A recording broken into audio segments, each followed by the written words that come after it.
Always welcome साथियों। Digital class हमेशा आपके साथ। विद्वानों, अपनी जनरल नॉलेज की सीरीज चल रही है। जो भी कंटेंट अब तक आपने पढ़ा है और आगे इस वीडियो में पढ़ने वाले हैं, सारे नोट्स पीडीएफ फॉर्मेट में डाउनलोड किए जा सकते हैं। जिस तरह से मैकेनिकल इंजीनियरिंग की सीरीज कंप्लीट है, सारे नोट्स आपको पीडीएफ फॉर्मेट में अवेलेबल हैं। इन नोट्सों का इस्तेमाल आप बेसिक से लेकर गेट लेवल एग्जामिनेशन तक कर सकते हैं। तो चलिए विद्वानों, आधुनिक जगत की तरफ चलते हैं। आधुनिक जगत या संसार, modern world 1500 AD onward, 1500 AD से आगे की बात है।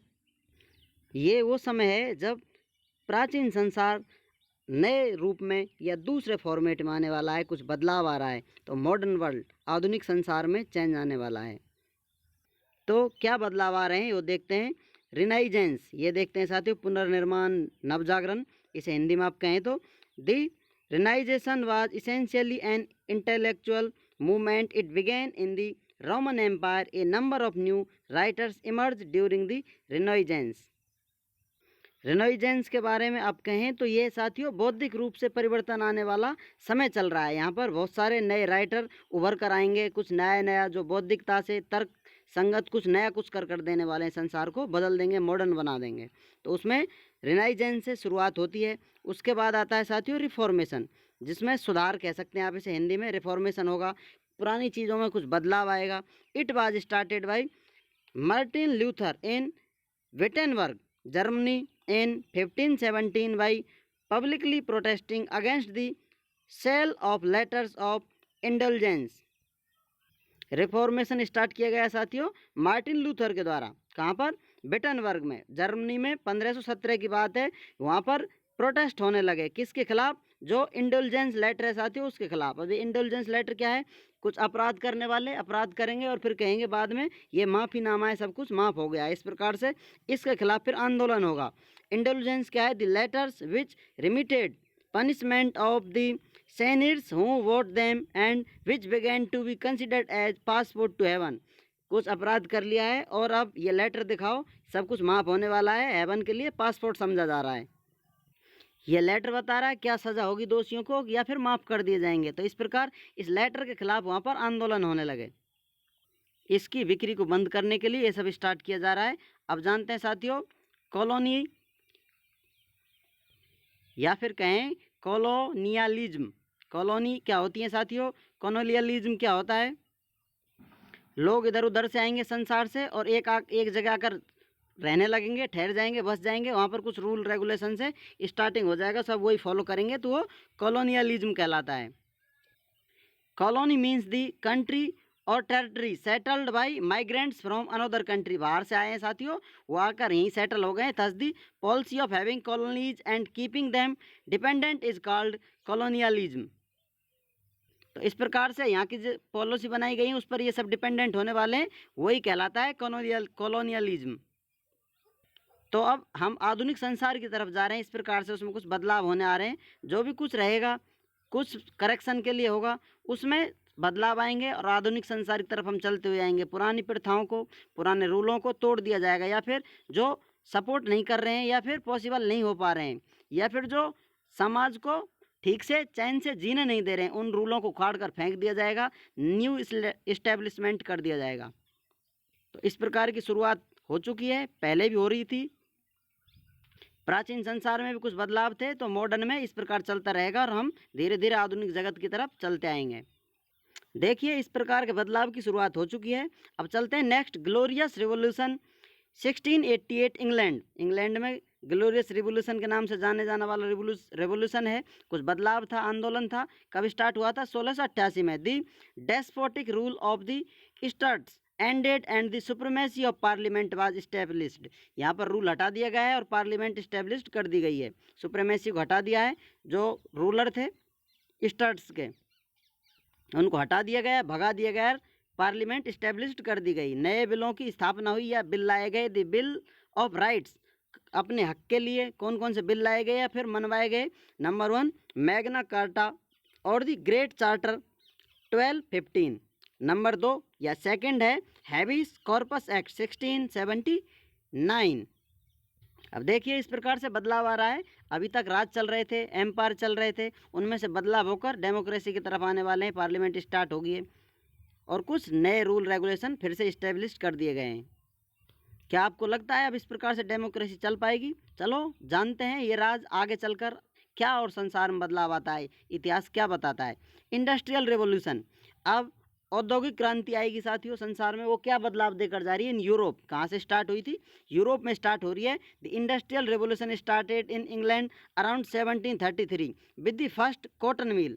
पहली कॉटन मिल के साथ यहाँ पर आंदोलन या जो क्रांति है, क्रांति है, इसमें बहुत जोर से फोर्स कर कैसे भी किसी भी प्रकार से साम दाम दंड भेद लगाकर प्रॉफिट के लिए लोग काम करेंगे। तो इंडस्ट्रियल रिवोल्यूशन आ रहा है, औद्योगिक क्रांति आ रही है। उसमें औद्योगिक हैं, उद्यमी हैं जो इधर उधर लेबर लाएंगे और उनका शोषण करेंगे एक तरह से आप कह सकते हैं। जिसमें आप देखेंगे नेक्स्ट लाइन में, women and children were used to run the machines, they were working 14 hours a day in factory. अब यहाँ पर महिलाओं को बच्चों से काम करवाया जा रहा है लगभग 14 घंटे एक दिन में। इस प्रकार से अब ये इंडस्ट्रियल रेवोल्यूशन चल रहा है, होड़ चल रही है, कौन कितना प्रॉफिट कमाता है या फिर प्रॉफिट कमाने के लिए किस प्रकार के हथकंडे अपनाए जाते हैं। पावरफुल वर्ग हमेशा से ही कमज़ोर वर्ग का शोषण करता आया है, कमज़ोर वर्ग को दबाता हुआ आया है। इसलिए इतिहास से हम यहाँ सीख ले सकते हैं, कुछ बदलाव आएगा या कुछ चेंज आएगा। आपको अपने आप को पावरफुल बनाना है, अपने आप को लगातार बेहतर करने के लिए, इम्प्रूव करने के लिए निरंतर प्रयास करता रहना है। नेक्स्ट चलते हैं, दी फ्रेंच रेवोल्यूशन। फ्रेंच में क्या रेवोल्यूशन आ रहा है, क्या क्रांति आ रही है? इन जुलाई 1788 ए हेलस्टॉर्म डिस्ट्रॉय क्रॉप्स। यहाँ पर क्या हुआ है साथियों? ओलों ने फसल को बर्बाद कर दिया फ्रेंच में। तो यहाँ पर रेवोल्यूशन आएगा, भूख बढ़ेगी, आपसी मतभेद होंगे, लड़ाई झगड़े होंगे, जिद्दोजहद होगी ज़िंदगी जीने के लिए। तो यहाँ पर इस प्रकार के आंदोलन चल रहे हैं, लड़ाई झगड़े हो रहे हैं, बदलाव आ रहा है संसार में। तो यहाँ पर फिर जो फ्रेंच में कुछ एम्पायर सत्ताएं चलती आ रही उनको उखाड़ फेंक दिया जाएगा। फिर से यहाँ पर नेशनल असेंबली स्टेब्लिश कर दी जाएगी। अब जो भी रूल चल रहा है करंट में उसको भगाकर नेशनल असेंबली क्रिएटेड की गई टू कंट्रोल डिक्लाइन इकोनॉमी। वहाँ की गिरती अर्थव्यवस्था को कंट्रोल करने के लिए नेशनल असेंबली की स्थापना की गई। कब आया था हेलस्टॉर्म, कब से शुरुआत हुई समझ सकते हैं आप? 1788 में यहाँ से बर्बादी की शुरुआत हो चुकी थी।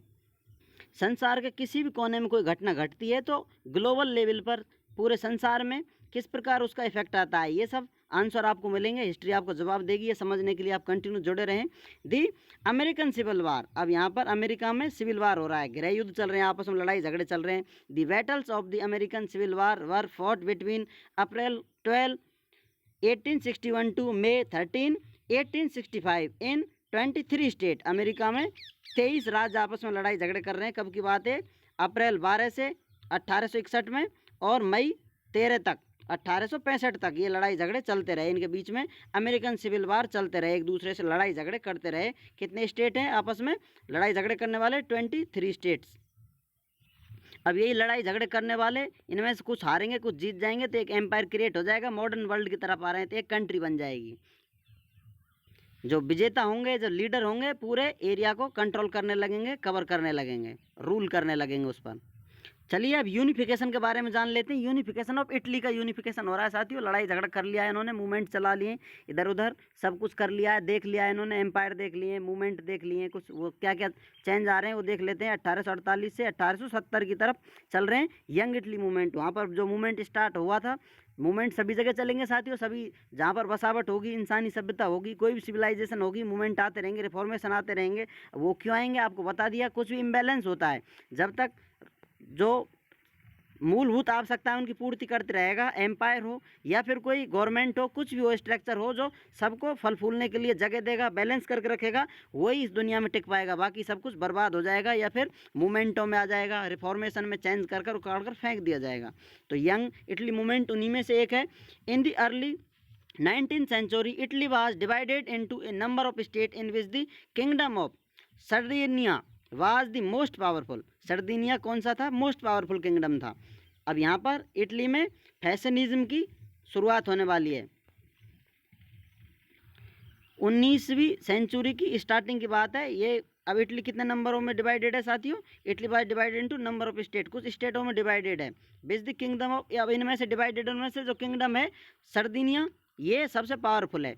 मान लेते हैं ये किंगडम है, ये टोटल इटली है, इसमें से सबसे पावरफुल कौन है? जो इनको मार कूटेगा, भगाएगा, फिर सभी पर कंट्रोल कर लेगा और एक देश बना देगा, इटली। तो इस प्रकार से इसका यूनिफिकेशन हो गया है। एकीकरण हो गया है, जैसे आप हिंदी में कह सकते हैं। इस प्रकार से साम्राज्य स्थापित होते हैं या देश का निर्माण हो जाता है। सॉरी, वीडियो रिकॉर्डिंग प्रॉब्लम हो सकती है साथियों, एक बार फिर बता देते हैं। यूनिफिकेशन हो रहा है, एकीकरण हो रहा है इटली के। इस प्रकार से एरिया है, इसमें कुछ साम्राज्य होंगे, कुछ छोटे होंगे, कुछ बड़े होंगे। जो बड़ा होगा सभी को इधर उधर से इन पर कब्जा कर लेगा, एक स्टेट का या फिर एक कंट्री का निर्माण कर लेगा, सब पर रूल करने लगेगा। तो इस प्रकार से एकीकरण हो गया है, यूनिफिकेशन हो गया इटली का।